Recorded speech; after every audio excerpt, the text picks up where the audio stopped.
Garfield protagonizou a segunda fase, a segunda era do Homem-Aranha nos cinemas. Espetacular Homem-Aranha, dirigido pelo Mark Webb, que é o tema do Silverdices de hoje. Vamos continuar nos aprofundando aqui nesse universo do Homem-Aranha.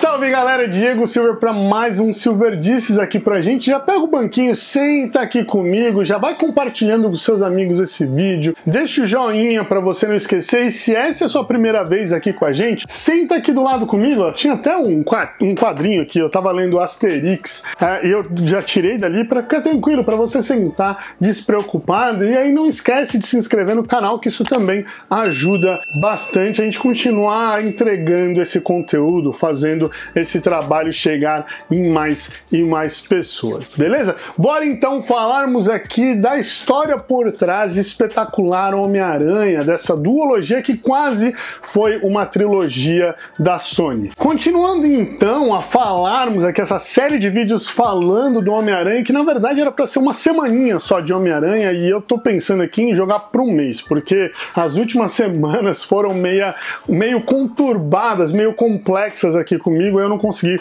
cumprir a minha agenda, o meu planejamento de produção de conteúdos, mas eu acho que eu já tô colocando os pingos nos is, vou conseguir tirar uns dias para descansar, mas até lá eu já entreguei todos os vídeos sobre Homem-Aranha e também sobre Matrix que vão sair ainda. Mas bora lá falarmos aqui de Homem-Aranha, porque eu tô aqui, então bora lá. E antes de eu entrar nos detalhes sobre o filme do Mark Webb, é importante a gente falar aqui do que aconteceu nos anos 90, porque vamos lá, nos anos 90 a Marvel, ela estava quase declarando falência, ela chegou muito perto disso, e aí uma solução encontrada foi negociar os direitos, as propriedades intelectuais das suas criações para adaptações cinematográficas.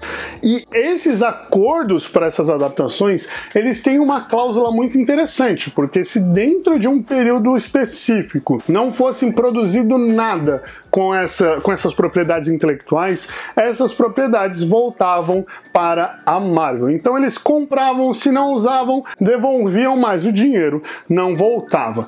E daí esse tempo, né, esse prazo de validade ficava ali entre 4 e 5 anos. Daí agora estamos em 2012 e a Sony é pressionada pela Marvel para receber de volta os direitos do Homem-Aranha, já que o último filme lançado havia sido lançado em 2007, que foi o terceiro filme da trilogia do Sam Raimi. Mas aí a Sony vai lá, corre, consegue finalizar tudo a tempo e entrega o Espetacular Homem-Aranha, que é o filme que lança Andrew Garfield interpretando o Peter Parker, e também é um filme que acaba lançando Mark Webb na direção de grandes filmes, já que ele era um diretor que tinha ali grande parte do seu currículo, ainda tem inclusive, grande parte do seu currículo dirigindo videoclipes. E essa é uma característica bem interessante, porque a estética de videoclipe é uma estética muito presente nos filmes do Homem-Aranha, no Espetacular Homem-Aranha. Inclusive, tem várias cenas ali que dava pra jogar ali um Green Day em cima, um My Chemical Romance em cima, qualquer artista da época em cima,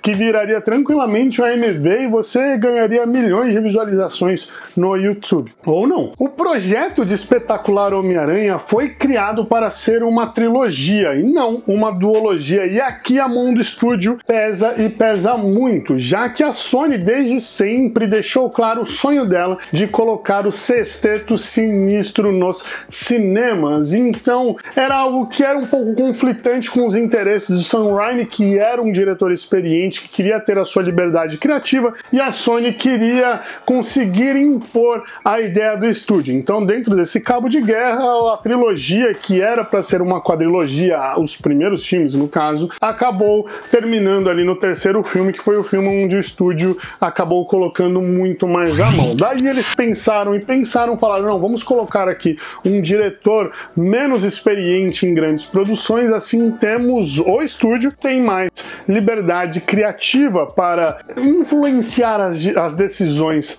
do diretor. Como ele mesmo disse, uma entrevista que inclusive inclusive foi publicado no Omelete, onde ele diz ali que talvez a pressão do estúdio tenha acelerado todo o processo do filme, o processo criativo do filme. Mas, enfim, no novo Homem-Aranha nós temos um Peter Parker um pouco diferente do seu predecessor. Aqui a autoestima um pouco mais elevada, ele é mais falante, tem a questão do skate que incomodou algumas pessoas. Ele basicamente é um adolescente, um adulto jovem que seria o reflexo do que era aquela realidade, do que era o momento no qual o filme foi lançado, diferente do primeiro Homem-Aranha, que era um Homem-Aranha que era muito mais tirado diretamente dos quadrinhos, e ali ficou esse meio termo, essa coxa de retalhos entre o que eram os quadrinhos e que era a nossa realidade em 2012. Mas aqui talvez o grande diferencial, a grande diferença desse filme seja a Gwen Stacy, que junto do tio Ben são ali os dois fatores principais, os dois fatores cruciais para as principais características do Homem-Aranha. Se com o tio Ben tem toda aquela coisa de grandes poderes, grandes responsabilidades, que aqui teve uma certa repaginada nesse discurso, a Gwen Stacy traz todo um peso dramático, ainda mais dramático do que a morte do tio Ben. E só de falar ali que teríamos a Gwen Stacy, vários fãs do Homem-Aranha que vieram dos quadrinhos já ficaram com o coração apertado, porque eles conheciam como tinha acontecido, como que seria o final da Gwen Stacy nas histórias. Então o coração já apertava desde os primeiros anúncios de Espetacular Homem-Aranha.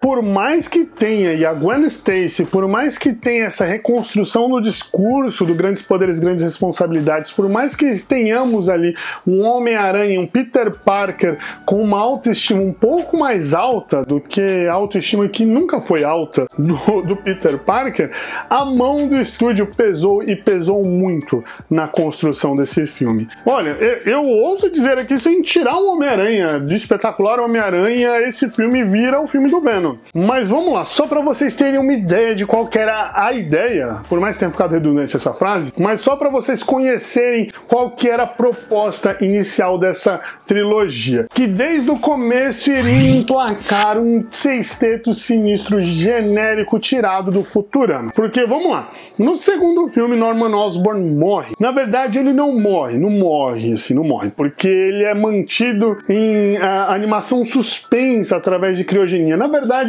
só a cabeça do Norman Osborn é mantida assim. Daí ele retornaria num terceiro filme, ele retornaria dos mortos em um terceiro filme, numa versão robótica do Duende Verde, praticamente tirada das animações do Futurama. É isso, porque teríamos ali a cabeça do Norman Osborn dentro de uma espécie de aquário, e ali ele comandaria todo o corpo. E mesmo assim, mesmo com tudo isso, ainda teríamos o Abutre aparecendo no terceiro filme, e um personagem que foi tirado de um livro escrito em 1999, o The Gentleman, que basicamente é o Gustav Fries, que é aquele personagem que aparece com a cartolinha ali nas sombras, que meio que ia mexendo os pauzinhos para reunir o sexteto sinistro, algo que nos quadrinhos é de responsabilidade do Dr. Otto Octavius. The Gentleman foi um personagem criado exclusivamente nesse romance criado em 1999, e a ideia, né, o roteiro desse romance é basicamente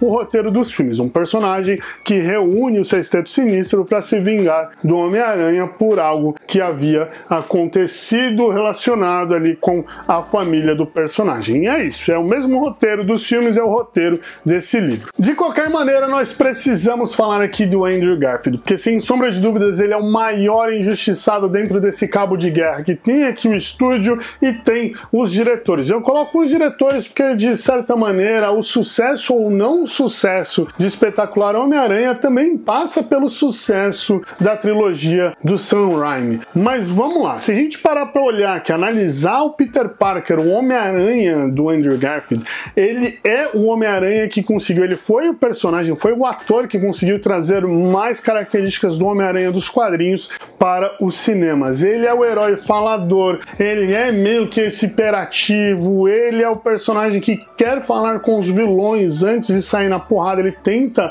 convencer, por mais que ele saiba que ele não vai convencer, mas ele ainda tenta esse diálogo, ele tenta essa outra via para resolver o problema. Isso em vários momentos. Quando ele vai usar a mangueira de incêndio para acertar o Electro no segundo filme, e ele tá ali com o capacete do corpo de bombeiros, ele chama os bombeiros pelo nome, faz o high five com eles ali. Aquilo é muito Homem-Aranha dos quadrinhos, muito e muito mesmo. Sem falar que temos aí as discussões sobre ciências com a Gwen Stacy, tem as desculpas esfarrapadas da Tia May, falar que tá limpando a chaminé se eles nem têm chaminé. Tem todas as coisas que são muito presentes no Homem-Aranha dos quadrinhos, sem falar esse cansaço que tá na cara dele o tempo todo. O tempo todo ele tá com essa cara de exausto quando ele aparece como um Homem-Aranha chegando em casa. Tudo isso é muito presente no Homem-Aranha dos quadrinhos. Tudo isso é muito importante na construção desse personagem, porque sem sombra de dúvidas, o Homem-Aranha é aquele herói que pode ser eu, que pode ser você, que pode ser o seu vizinho, porque é o personagem, é o super-herói que, quando ele não tá combatendo o crime, ele tem que acordar cedo pra ir pra escola, pra ir trabalhar, pra ir pra faculdade, pra fazer estágio, pra fazer compra no mercado, tem que conseguir combater o crime e voltar com a caixa de ovo, porque a Tia May tá esperando uma caixa de ovo. O Homem-Aranha é um personagem que pode ser tanto eu quanto você, e isso o Andrew Garfield ele coloca com maestria dentro desses filmes. Sem falar que o Andrew Garfield é muito e muito fã do Homem-Aranha, tipo, muito fã mesmo. E se os filmes do Sam Raimi, os filmes do Tobey Maguire iniciaram o que é a era dos heróis no cinema, junto ali, é claro, dos X-Men que foram lançados em 2000, o Andrew Garfield ele iniciou uma era dentro do marketing para filmes de super-herói, porque ele era muito fã, ele é muito fã do Homem-Aranha, e ele já tinha as fantasias do Homem-Aranha antes de interpretar o personagem nos cinemas. Ele mesmo fala que ele usa roupas do Homem-Aranha desde os 3 anos de idade, mas depois dos filmes ele não esperava toda a oportunidade que ele tinha de vestir uma roupa do Homem-Aranha e participar de uma ação social, de falar com os fãs, de aparecer em público e de repente tirar a máscara do Homem-Aranha, ele usava. E isso é incrível, e isso é algo que nós estamos acompanhando o tempo todo dentro dessa era dos super-heróis. Quantas ações da Marvel com o Chris Pratt, Chris Evans, o Chris Hemsworth, com o Robert Downey Jr. e outros personagens do universo Marvel nós não acompanhamos nos últimos anos. Então, pô, se tudo isso acontece hoje, tudo isso começou com Andrew Garfield. Agora vem aquele momento que vocês me perguntam, tá, mas Silver, vale a pena assistir de novo? Ou para quem não assistiu ainda, assistir os filmes do Andrew Garfield? Vale. E vale muito a pena. Eu preciso confessar aqui para vocês que dos 3 intérpretes do Homem-Aranha nos cinemas hollywoodianos, o Andrew Garfield é o que eu menos gostei, não do Peter Parker, não do ator, mas do filme como um todo. Menos gostei da época, então isso acabou assistindo menos. Mas eu parei para reassistir os filmes, eu fiz uma maratona com todas as produções do Homem-Aranha e eu preciso confessar que eu gostei e gostei muito. Eu me diverti muito. Eu gosto muito dessa evolução do personagem, da evolução do uniforme, de como a interação muda do primeiro filme pro segundo, de como ele sai de um personagem que era caçado pela polícia para um amigãozão da vizinhança mesmo. Isso me cativou e me chamou muito a atenção, porque é como... dá aquela sensação gostosa de eu tô vendo o que eu lia, e isso é muito legal. Mas de verdade, o que eu não gosto nos filmes do Andrew Garfield, eu não consegui mudar de opinião, é a adaptação do Rhino, que pra mim perderam um personagem colocando um Rhino robozão lá e tal, e tudo que tá envolvido ali é Oscorp, basicamente. O Norman Osborn, e quando eu li essa coisa do Norman morre e ele voltaria no terceiro filme, eu dei graças a Deus que não fizeram uma trilogia. É isso. Eu não consigo gostar. É isso, galera. Eu espero que vocês tenham gostado desse vídeo. Eu espero mesmo que vocês assistam Homem-Aranha do Andrew Garfield. Sem falar que temos o Electro agora no Tom Holland. Ele tem um Electro aqui e ele traz também vários subtextos bem interessantes. Sem falar que as interações como vilão do filme, ele é um personagem bem imponente. Muito obrigado por ter assistido esse vídeo até aqui. Não esqueça de comentar com a sua opinião sobre os filmes do Andrew Garfield. E se você tem alguma outra curiosidade, se você quer saber saber mais alguma coisa sobre o Homem-Aranha, não esquece de deixar aqui nos comentários e compartilha esse vídeo que ajuda ele a chegar a mais e mais pessoas. Beleza? Um abraço!